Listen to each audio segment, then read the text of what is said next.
In astrology, Leo rules egoic-based and romantic love, while Aquarius governs agape, or pure platonic love. In a nutshell, Leo is self-love, while Aquarius is love of mankind. But love in all its forms, even pure love, can be twisted and therefore manifest at the shadow level. When love is healthy, it is expressed as healthy narcissism, or balanced love between self and others. When love is unbalanced or pathological, it manifests as either narcissistic personality disorder or the trait of echoism. Those needing to find healing and balance in regards to self-love are likely to have Pluto or the nodes in the 5th or 11th houses, or their nodes in Aquarius and Leo. Unhealthy self-love is usually the result of unhealed generational trauma. Because of this, when an individual is struggling with balancing love of self and others, it's not uncommon for their family members, partners, or even children's charts to also have Pluto or nodes in these specific energies and placements. Self-love, like all things, exists on a spectrum. On each end of the spectrum lies the inability to balance our needs with those of another person. In unhealthy narcissism, your needs take priority, and there is little to no room for the needs of another, while with echoism, it's the opposite. In echoism, little to no regard is given to one's own needs in relationship with another. The shadow side of Leonian-based forms of love is pathological narcissism, or the imbalanced love of self, while the shadow side of Aquarian-based forms of love is echoism, or the love of others above the self. Both of these shadow expressions are unhealthy and destructive.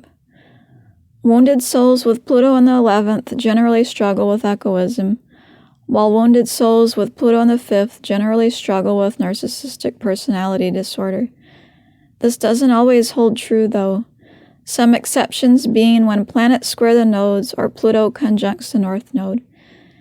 These same patterns and exceptions will hold true for those having the nodes instead of Pluto in these energies as well. The narcissist and echoist both struggle with a lack of awareness that others exist as individuals with feelings, needs, and desires.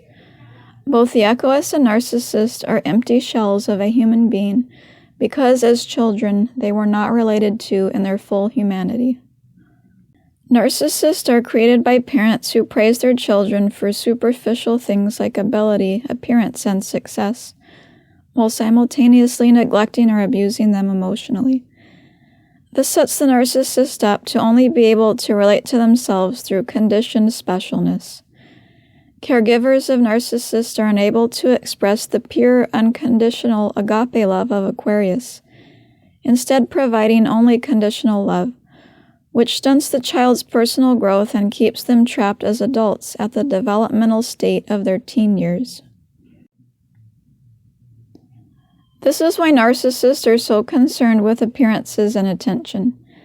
They have the universal human need for significance, but can't meet it in a healthy way due to their lack of relationship to their authentic true self.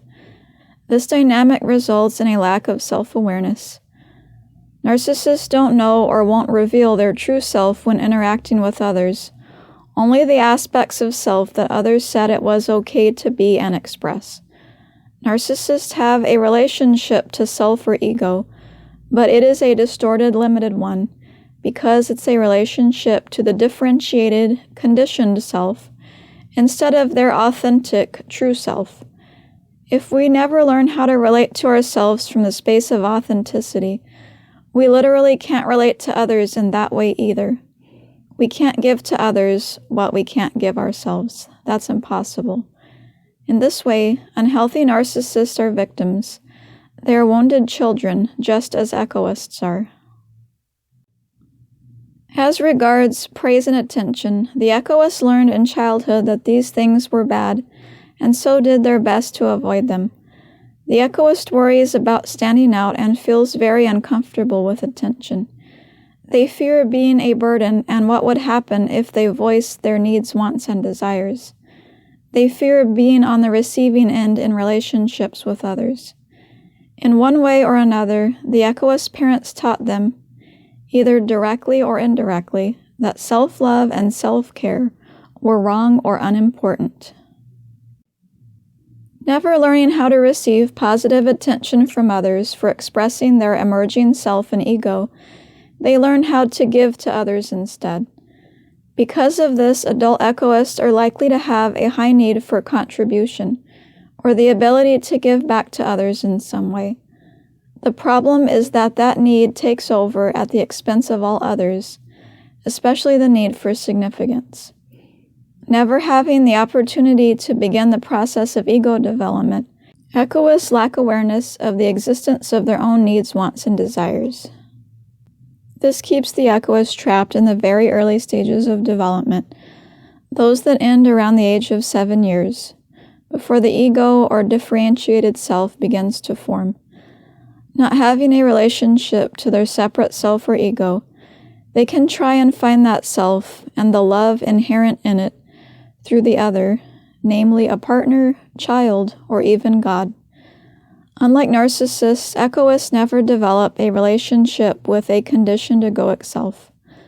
This being the case, they are more in tune with their true, authentic, childlike self, but fear expressing it due to how others responded to that self in the past.